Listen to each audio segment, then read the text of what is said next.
Only by cooperating and combining the strength of each individual can you grow and become stronger. Rural people often lack understanding of the principles and opportunities offered by cooperative societies, so the development of cooperation at the national level is a rather slow process.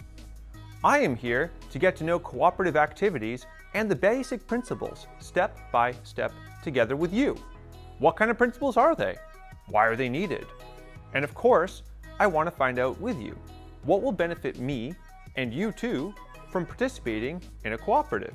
First of all, what is a cooperative? What are the laws and regulations governing cooperatives? Who are the members of a cooperative society? What are cooperatives' values and principles? What are the members of agricultural and forestry cooperatives? What are the duties of the cooperative members? What are the rights of cooperative members? And finally, why is it beneficial to be in a cooperative? It's time to find out all the answers. A cooperative society is a voluntary association of individuals whose purpose is to promote the effective implementation of the collective economic interests of its members. National law regulates the operation of cooperative societies. In the law, the following issues are regulated: the basic principles of the cooperative, as well as its organization, structure, foundation, potential liquidation, and reorganization. If the cooperative wants to receive European and state support, then it must also take into account the regulations of the Cabinet of Ministers on the conformity assessment of agricultural and forestry services cooperatives. A member of a cooperative may be a person who uses the services of the cooperative and meets the criteria laid down in the statutes. The number of founders and members of a cooperative may not be less than that prescribed by law. The founders of the cooperative become members from the moment the cooperative is registered in the Register of Enterprises. A member's ownership in a cooperative is certified by the member, the share of the member's contribution to the cooperative's share capital. Each member shall contribute to the share capital at least occasionally. A cooperative society, as a form of entrepreneurship, envisages a fairly viable change of ownership. In order to join a cooperative, a person must submit a written application to the board. The statutory governing board shall decide whether or not to admit a person to the cooperative.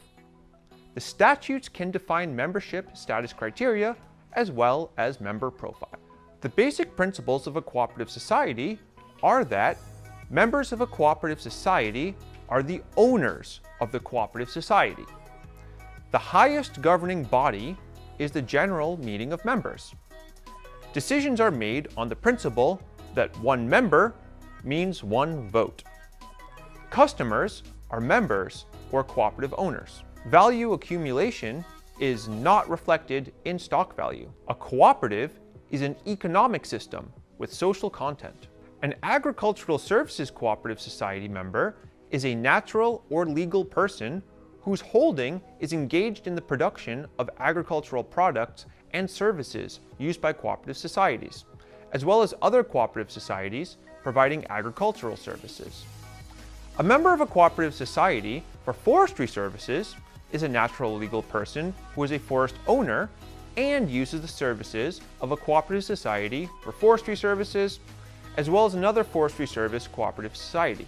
The cooperative belongs to the farmers and forest owners themselves, so farmers and forest owners can control the activities themselves.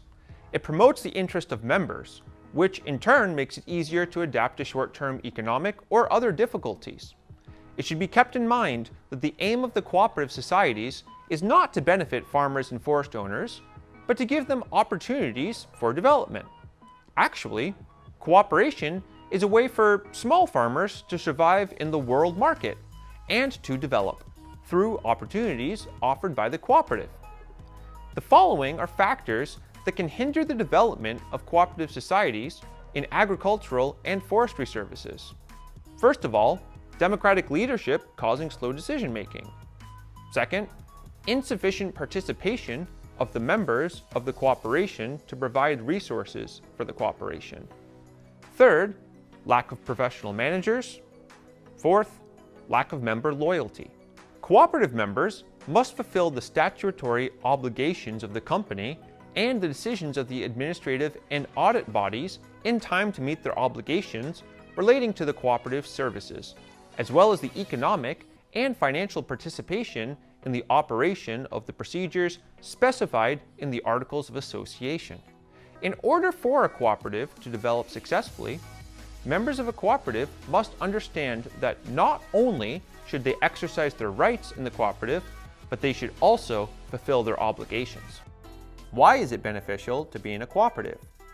Co-op members hold power as farmers, producers, growers, service users, etc., and the direction of the co-op is in their hands, not in another entity who would have differing interests from the former groups.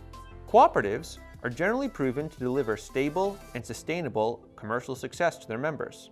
Cooperatives offer efficiencies and savings to members due to pooled expertise and resources, using economies of scale to benefit the providers and users of these resources and expertise. You can be an employee, but you can also become an entrepreneur. By becoming a member of the cooperative, you are also a co-owner of the enterprise. Running a company is a great responsibility. In a cooperative, however, you carry it together with other members. You share the hardships with them, but also your joint successes.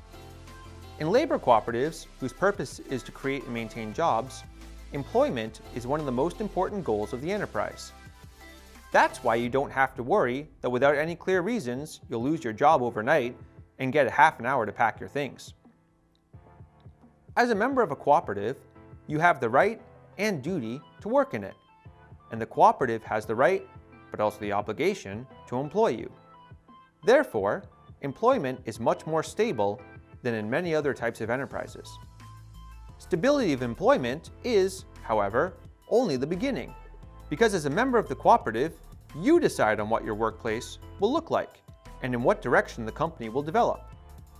Every year, you participate in the general meeting, where, together with other members, you summarize the activities of the last year, set plans for the next, settle the members of the supervisory board and the management board from their work.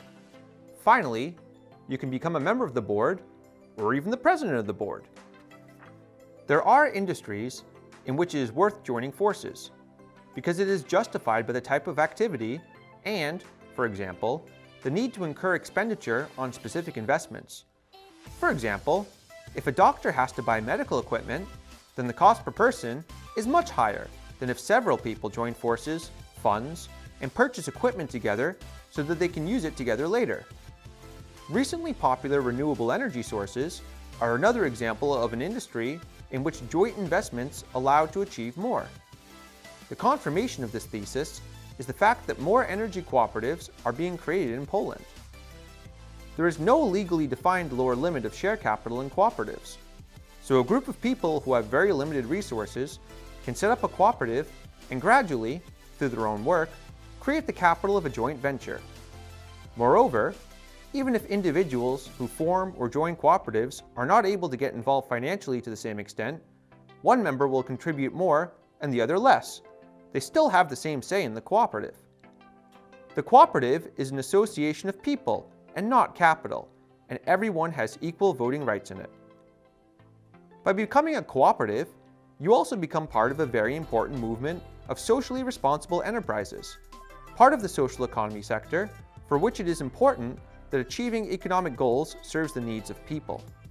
This is an important mission in changing the face of the Polish and world economy. You can be proud of it. In conclusion, first of all, the aim of cooperatives is to offer services to their members or owners. A member of a cooperative society can be a person who uses the services of the cooperative. Second of all, cooperative decisions are made on the principle that one member equals one vote. For a cooperative to be a successful cooperative, members must understand that they must not only exercise their rights in the cooperative, but also fulfill their obligations. A cooperative is created so that its members on the market can influence the price of their products by finding the most economical solution. And finally, the cooperative provides an efficient supply of raw materials and the provision of various services to its members at lower prices. Now here's a few questions for discussion. First of all, what do you think are the main benefits of participating in a cooperative? Second, which sectors are the least developed and why? And finally, what are the main factors determining the growth of cooperatives?